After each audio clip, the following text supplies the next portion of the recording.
Dodgers strike back. Yoshinobu Yamamoto went the distance again as the World Series is now tied 1 game apiece with the Fall Classic heading over to Cali.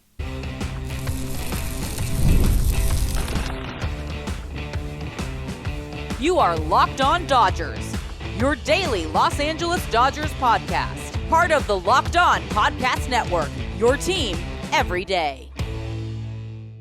It's time for Locked On Dodgers, part of the Locked On Podcast Network, your team every day.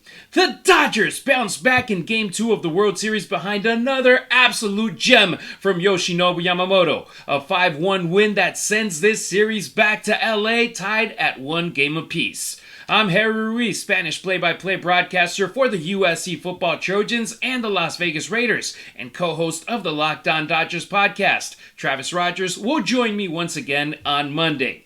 Man, it's been such a blast hopping on the mic and diving deep into what I love most, talking Dodger baseball with you for now 4 months. Seriously. Thank you so much. Your support has now pushed us into the top 6 most watched episode on our YouTube channel's history. If you're new here, welcome to the family. And to our everydayers, you're the reason I do this. And I can't thank you enough. It's Saturday night when I'm filming this pod. I went from hosting a baby shower to watching the game to then filming this bonus episode of our show because of you.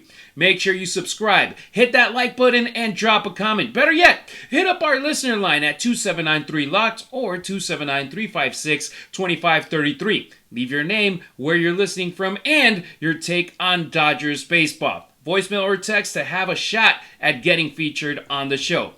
There's no other way I can kick off this episode than saying Yamamoto does it again. 9 innings, 4 hits, no walks, 8 strikeouts, 1 earned run. And oh yeah, back-to-back complete games in the postseason. That's not just impressive. That's historic. It's the first time we've seen this, a complete game in the postseason in the World Series since Curt Schilling did it in 2001. The last Dodger to throw a complete game in the World Series, Ora Hershiser in 1988, which, by the way, the Bulldog did so twice in Games 2 and 5 of that year's Fall Classic. Plus, he had 3 consecutive complete games in that postseason. What's even crazier right now, in Yoshi's case, is the coincidences between his 2 complete games. They're eerie. Both are Game 2s, both 5-1 wins, identical scores for the Dodgers, both allowing just 4 base runners, and in this one, he struck out just 1 more hitter than he did in the NLCS. Early on, if you followed the entire game, if you watched it, if you listened to it, you know that it didn't look like a cruise night for him. It wasn't easy at the beginning. Toronto made him work. That first inning, 23 pitches. He had runners in scoring position pretty much since George Springer hit that leadoff double. And some way, somehow, he got out of it unscathed. He didn't allow a run. He left that 0 up, and he gave his team the opportunity to keep competing. 23 pitches in the first inning. 46 pitches through 3. Dave Roberts actually said that he thought that after that first inning, the best case scenario was Yoshi going 6. But after those 3 innings where he had 46 pitches, the Blue Jays didn't get another base runner the rest of the game. Yoshi was lights out. He was incredible. This was exactly the way that the Dodgers had been winning earlier in the postseason. Over at the NLDS versus the Phillies.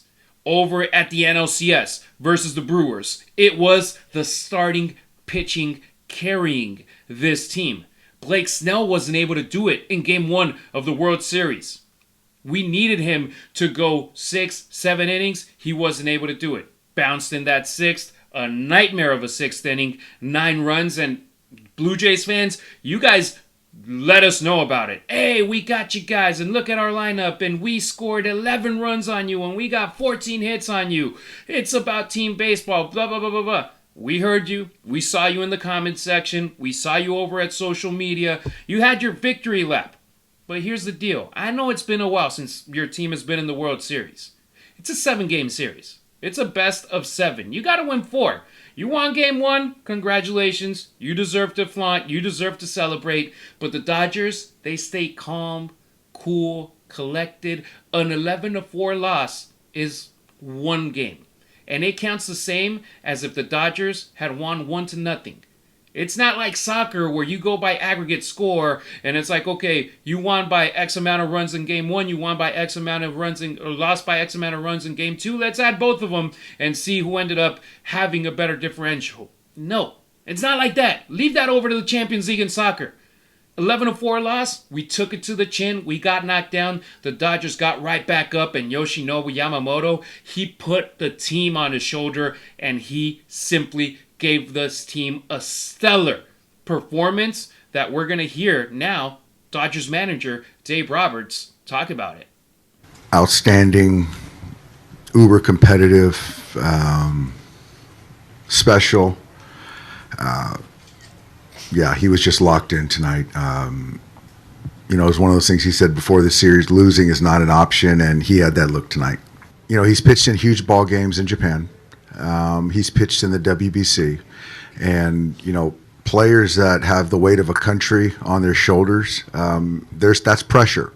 And so I just feel that part of his DNA is to just perform at a high level in big spots and control his heartbeat and just continue to make pitches. So, he could have won another, 30, 40 pitches tonight. And that's so true. Him talking about Yoshi being in that World Baseball Classic, doing what he did over in Japanese baseball where he was an absolute stud for a long term, that when the Dodgers ended up signing him, he was already ready to be a stud in Major League Baseball. And look at him now.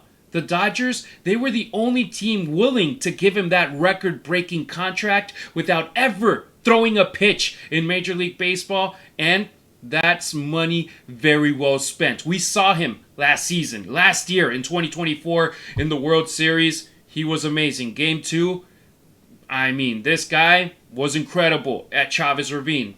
Besides the Juan Soto home run, as steady as they come. Now, over here, Game 2 of the World Series on the road in Toronto. From the 4th inning on, it was complete control. Every pitch had intent. Every inning had rhythm. It didn't let the Blue Jays to just be patient like they were in Game 1 against Blake Snell and make him pitch and make him lose control and not being able to pound the zone. Yoshi, he was able to just pound the zone and make Toronto commit mistakes at the plate, having to swing early, having to go from a 23-pitch first inning to then innings that were in the single digits, where Yoshi didn't have to spend the arm, wasted, throwing pitch after pitch after pitch. No, the Dodgers, man, when Yoshinobu Yamamoto is on fire, he is the ace of this staff. And with all due respect to Blake Snell and Tyler Glasnow and Shohei Ohtani, who complete the poker of aces that the Dodgers have in their starting rotation, Yoshinobu Yamamoto is the guy. He was the one that was there from opening day in Japan all the way throughout the end of the regular season, with the Dodgers clinching in Arizona, with the Dodgers sweeping Seattle. From Game 1 through Game 162, Yoshinobu Yamamoto, he was giving this team quality start after quality start after quality start. And unlike his rookie season in 2024, where he spent a considerable amount of time in the injured list, he never hit it this season. He made each and every one of his starts in the regular season, and then we've seen him in the wild card round. And yes, he had a funky outing in the NLDS in Game 3 against the Phillies at Dodger Stadium with the opportunity to sweep Philadelphia. He wasn't at his best. He was yanked before even being able to complete 5 innings, and the Dodgers lost that game, but then bounced back in Game 4, won it. It didn't even matter that he wasn't at his best, and then he came back in Game 2 of the NLCS in Milwaukee, pitched a complete game. He was outstanding, and then he has a repeat. He has an encore over in Toronto for the ages. Now he has thrown 2 consecutive complete games in the biggest stages of them all. After, in his first 54 starts as a Dodger, he had 0 times that he went 9 innings in a row. I know, he was so close to doing so in Baltimore, pitching that complete game, but he wasn't able to do it. The Dodgers actually lost that game against the Orioles. Over here in Toronto against the Blue Jays, the AL East absolutely hates Yoshinobu Yamamoto because he's a difference maker. He's not just delivering. He's carrying this team's postseason hopes every time that he is on the mound. Yoshi, arigato. Muchas gracias. Thank you so much. But as much as Yamamoto's dominance stood out, the offense continues to be, well, just barely enough. Next on Locked On Dodgers, I'll talk about the bats finally waking up late, what's still missing, and whether the Dodgers can afford to keep living on the edge offensively. Let's be real. Making excuses doesn't solve anything. We've all heard it before. It's just stress, I'm tired, or it happens to everyone sometimes. But when it comes to performance, sometimes your body just needs a little extra support, and that's where Rujit comes in. Rujit.com offers fast-acting, doctor-prescribed treatments for ED, designed to help you stop making excuses and start making moves. Rujit makes it easy to get started. You just connect with a board-certified doctor 100% online, no awkward waiting rooms, no in-person appointments, and if you're prescribed, your treatment ships discreetly straight to your door. Visit rugiet.com/LockedOnMLB to get 15% off your first order. That's rugiet.com/LockedOnMLB. And don't forget to use our promo code LockedOnMLB so they know that we sent you. Rujit, stop making excuses and start making moves. Don't forget to follow Locked On Dodgers, not only on YouTube, but on X, Instagram, and TikTok as well. You can find my co-host Travis on social media at Travis Rogers on X and Instagram. Meanwhile, I'm at Harry Ruiz on X, at Harry_Ruiz on Instagram, and at Harry Ruiz_ on TikTok. The bats are still quiet, but they did just enough in Game 2 of the World Series because, let's be honest, this Dodgers offense has not been firing in all cylinders. Yes, they scored 18 runs in the wild card round against the Reds, but it was the Reds, it was Cincinnati. Since then, they've gotten to 5 runs only 4 times in the last 10 games, never surpassing that number. And even in this Game 2 win, they managed just 6 hits and 3 walks. Still, the important part about that is that they made them count. It started in the first inning. Will Smith, he had an RBI single. Exactly what you want from your cleanup guy to give your ace a little bit of breathing room. Before Yamamoto took the mound, the Dodgers already were up front in the score. They never trailed in this game. After that, after Will Smith got that RBI single, Kevin Gausman, the Toronto Blue Jays starter, was absolutely locked in. We got to give him credit where credit is due. Congratulations, Gausman. You made this game one that had us very nervous. He retired 17 straight Dodgers after that first inning, back-to-back hits from Freddie Freeman and the Fresh Prince. Then came the 7th inning, and with 1 out, the bats finally broke through again for the boys in blue. Freddie Freeman, he popped out to start the inning, but then Will Smith, he crushed a solo shot, a no-doubter to left field that put our Dodgers ahead 2-1. A 1-run lead is better than being tied or than trailing. I prefer it, but I was like, man, it's still not enough. We got to do more. Teoscar Hernandez, he struck out. I know, right? Shocker. Then Max Muncy followed that up with another bomb. With these 2 home runs, they got a 2-run cushion and a big XL from Dodger fans absolutely everywhere. The Fresh Prince, he ended up going 2 for 4 with 3 runs batted in. He spoke to the media postgame. Let's hear a snippet from that availability. You know, you can let the emotions get the best of you. Try to hit a homer every time or be the hero every time, and it doesn't work out. So just trying to trying to simplify, put together a good at-bat, swing at the right pitch, and move forward. It's a big swing, obviously. It's the emotions running high, but also trying to get the guys going. Visky was in there right before the inning getting us going, so just trying to keep that momentum going for us. And that's what Will Smith can do. Put good at-bats together. He doesn't try to play hero ball. He doesn't try to hit home runs every time he's up there at the plate. Even later in the game, where he had the bases loaded and it seemed like he had grounded out for a double play, the Dodgers were able to score on that fielder's choice. Why? Because Will Smith, he hustled all the way to first at max speed. I don't understand why the Blue Jays, instead of going home and getting the force out at home and not allowing another insurance run for the Dodgers, try to get the double play. I mean, I understand it. You try to just get out of the inning and double play ball. It was a hard defensive play to make, and they weren't able to do it, and that gave the Dodgers that insurance run because it was the 8th inning, one with the bases loaded, wild pitch. That wild pitch gave the Dodgers a 4-1 lead. Andy Pages, we'll give him credit. He got on base. He got a single with one out. He got all the way to third, bases loaded. Wild pitch. Hoffman, the closer, came in that instance, and his first pitch was a wild pitch. The Dodgers took advantage of it. And then the fielder's choice. That padded the lead to 5-1.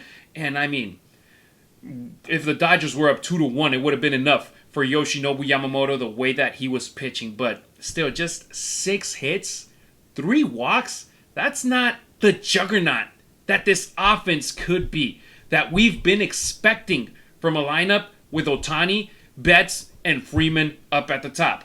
Those 3 MVPs have gotten only 2 hits in each of these World Series games. And I'm talking about 2 hits combined between these 3 guys. Shohei Ohtani, best baseball player in the world. Besides Game 4 of the NLCS, he has struggled in the postseason. Yes, he got a hit in this game. Good on him. We need him to be more consistent. Mookie Betts and Freddie Freeman, they've been struggling as well. The good thing is that the rest of the lineup, they've been able to step up in big moments. And today, it was Will Smith, who, in my opinion, best catcher in the National League. I know, in baseball, we got to talk about Cal Raleigh, the big dumper, doing all the things he did. At the end of the day, the big dumper, he can have that right now. Will Smith, his batting average, he was fighting for the batting crown, for the best batting average in all of baseball. For the batting, I mean, come on, man. A catcher doing that for the Dodgers? You're talking about a guy that was drafted by this team, that was given a 10-year deal, that this team trusts in big situations. I was just talking to my girlfriend about Game 5 of the NLCS. I was there in Arlington. Will Smith versus Will Smith. That home run was clutch. The Dodgers were 1 game away from being eliminated in the NLCS by the Atlanta Braves. Will Smith, some way, somehow, always seems to pop up in the right moment and give this team a big hit, a big home run, a big situation. And literally, on Saturday night, it was him in the first inning with that lead, that single that opened the score, an RBI single. Later in the game, the home run. Later in the game, the fielder's choice when he dashed all the way to first base to avoid the double play and got a run in. This guy, man, in my opinion right now, the Dodgers, that's the guy that they got to go off of. And even though he's a right-handed batter, he has delivered right now more than Shohei, more than Freddie against this right-handed heavy rotation for the Toronto Blue Jays. So those 3 MVPs, they got to step it up. Shohei, Mookie, Freddie, the challenge is on you. You're back at home. You know that you're going to be getting all the love from Dodgers fans. Hopefully they're able to deliver over at Chavez Ravine. Teoscar Hernandez, man, hitless in both games. Andy Pages, he got a hit in this game, but he has been absolutely brutal this postseason. They need to step it up. These 2 guys, you got Teoscar up there in the middle of the lineup. You got Pages at batting in the 9-hole right before Shohei Ohtani. You need to be getting on base some way, somehow, and stop swinging at bad pitches. So yeah, right now there's a concern, but here's my take. If the pitching continues to deliver like this, they'll survive. If your starters are giving you at least 6 innings and keeping Toronto to 3 or fewer runs, you can scrape by offensively. But that margin for error is razor thin right now. And against this Blue Jays lineup, you can't just count on your ace doing it every single time. We did it in the NLDS, in the NLCS. You can't just trust that that's going to be a winning formula the rest of the way. We saw it in Game 1. Blake Snell got rocked.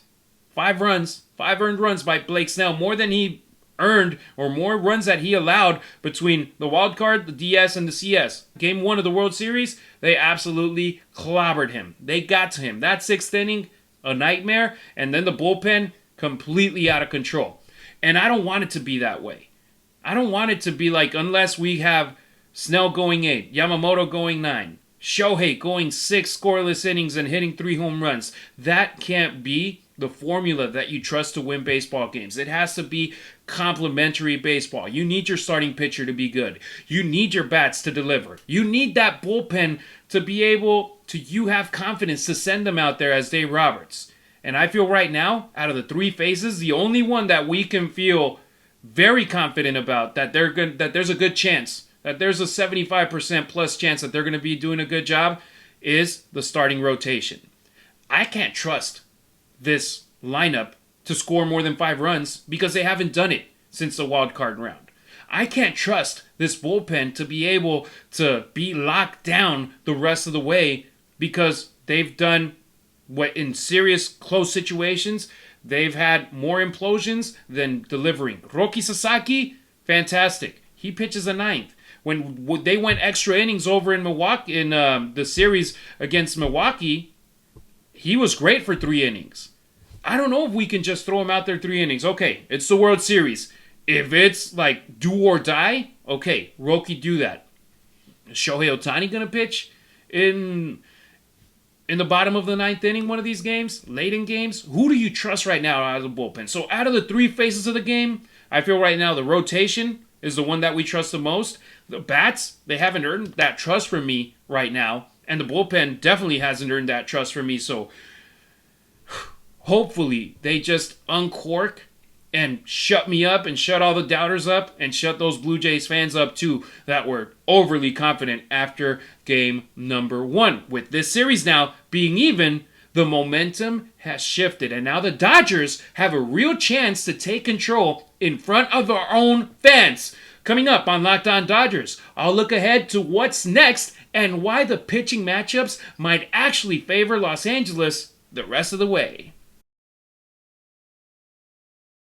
The NFL season is here, and FanDuel's got an offer that you are not going to want to miss, because right now, if you're a new customer to FanDuel, you can bet just $5 and you're going to get $300 in bonus bets if you win that bet. You heard it right. You just pick a bet, any bet that you want to make. You put down just $5, and if it hits, you're going to unlock $300 in bonus bets to use across the app. And you've heard me talk about this a million times, but it is true. However you like to play, FanDuel has you covered. That's why I love FanDuel, right? So many different ways to go about this. You can make a parlay. You can have player props. You can even be one of those guys who likes to watch the game and get a feeling, hey, there's a comeback to have to happen, or there is no way a comeback's going to happen. Live lines during games. It makes watching football even more exciting when you've got that little something extra riding on the action. So let me ask you the most important question of all. What are you waiting for? Visit FanDuel.com to download the FanDuel app today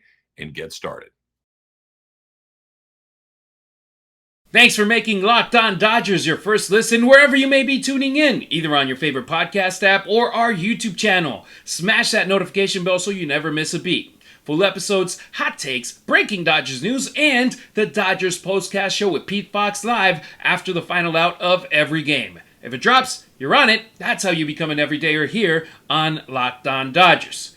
Home field stolen. The Dodgers are now in the driver's seat. Winning Game 2 in Toronto flips the series and sets up a golden opportunity.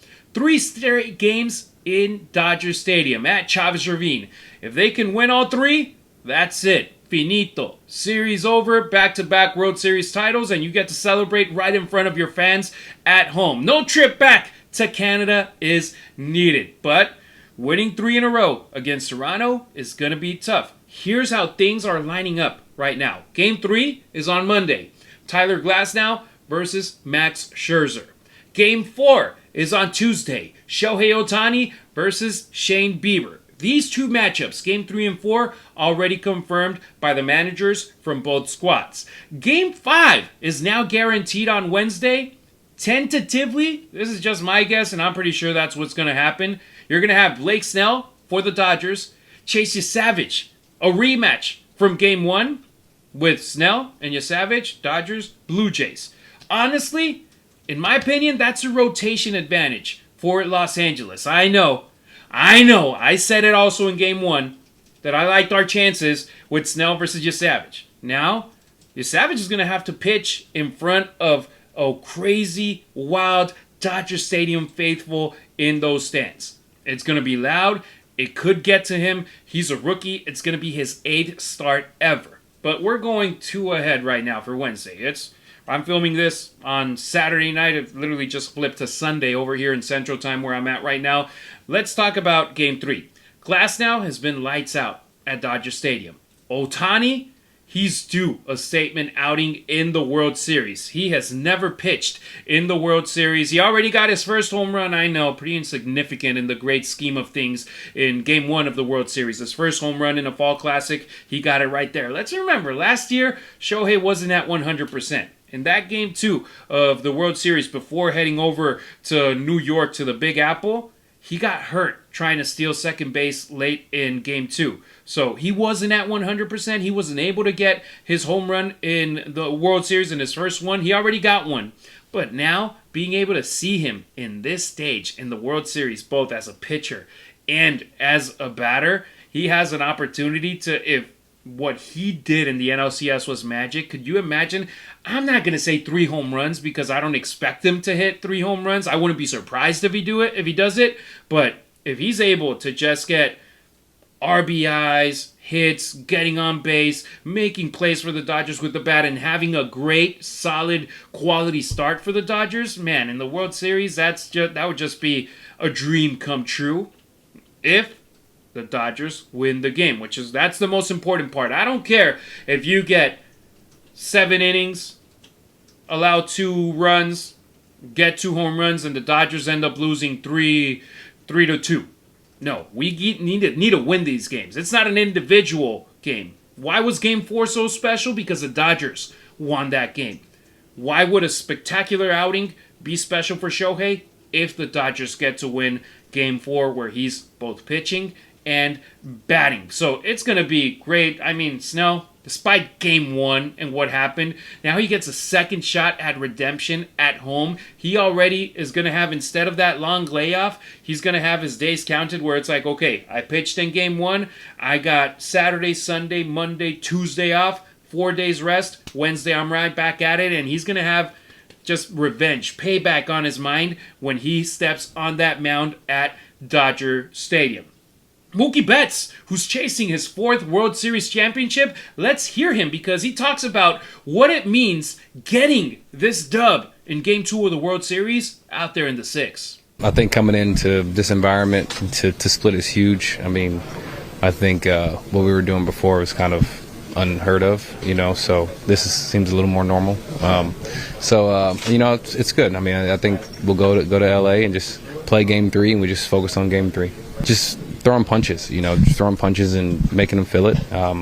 Those homers have definitely helped a lot. Obviously, we know they're not going to give up, right? They're going to stand back up and throw punches back, but Yoshi was able to dodge all the punches, and he did amazing. And yeah, I mean, momentum is real. Yamamoto just handed the Dodgers a full dose of it. Now can you imagine Mookie, who we just heard, if he steps up, if he starts delivering for the Dodgers, Shohei Ohtani, Freddie Freeman, a little bit more consistency from these guys. Same thing with Teoscar Hernandez, because Will Smith, Max Muncy, they were able to come through for the Dodgers. Kike Hernandez, he did it in Game 1 with an RBI single. Andy Pages, he got a single in Game 2 and he scored a run. If we can get consistency from the top of the lineup, game over, the Blue Jays don't stand a chance. But if they're not delivering at the top and we're relying what happens from 6 to 9, it's going to be a tough go-around, but the Dodgers can make it happen. They can always make it happen. The way that they play, they can always do it because right now the series is tied, but the confidence now feels 1 excited for the boys in blue. I'll say this, though. I remember in my prediction video that I posted on social media, I said Dodgers in 5. It's still possible, and I'm still going to run with it. But I feel like, okay, there might be a chance that it's Dodgers in 6 out there in Toronto, but I'm confident it's going to be another Dodgers World Series championship. We're going to go back-to-back, but for now, we feel way differently than we did after 2 games against Philadelphia, coming back to LA with a 2-0 lead. We feel way different than after going to Milwaukee, winning 2 out there, and coming back over to LA with a 2-0 lead. Right now, it's a 1-1 series. Toronto, they gave us their best shot. They won game 1. Congratulations. It was a blowout after the 6th inning, and it was like, okay, on to the next one. Right here, man, it was tight all throughout the end. And even with Yamamoto out there on the mound in the 9th, I was like, man, he's going to go against some pretty good hitters that did damage on Friday night. Hopefully he's able to take control. He did. He was continue to cruise. He got through 9. Perfect. Now, can Tyler Glasnow go that far? I have a feeling he can't go 105 pitches against the Blue Jays. But if he can get us a quality start, that's all I ask for. Get us through 6. If you can get us through 7, even better. I feel like in that scenario, you do throw Roki Sasaki out there in the 8th and the 9th. I know we still got to win games 4 and 5, but do whatever you got to do to win each game and put yourself ahead in the series for the first time in this fall classic. Dodger fans, you're about to get your World Series baseball back under the lights at Chavez Ravine, and the team has every reason to believe that they can finish this thing at home. I feel so. They got the pitching matchups in their favor. Hopefully, the bats coming back to Dodger Stadium makes them feel better. And I mean, Max Scherzer isn't the Max Scherzer that we saw 5-10 years ago. Let's see if the Dodgers are able to go up 2-1 in Game 3 on Monday. All right, that's going to do it for today's episode of Locked On Dodgers. Yoshinobu Yamamoto, take a bow. The Dodgers' $325 million man is proving every penny is worth it. Travis and I will be back on Monday to preview Game 3 and break down how the Dodgers can keep the momentum rolling at home. If you enjoyed the show, hit that subscribe button, drop a like, and let me know in the comments what you thought about that performance from Yoshi. If you're still craving more baseball talk, have the all-new Locked On MLB Game Night be your second listen. Every game, every night, until a World Series champion is crowned. Get local analysis on a national scale. Find it on Locked On MLB on YouTube or wherever you get your podcasts. I appreciate you riding with me today. Until next time, keep it real, keep it Dodger Blue.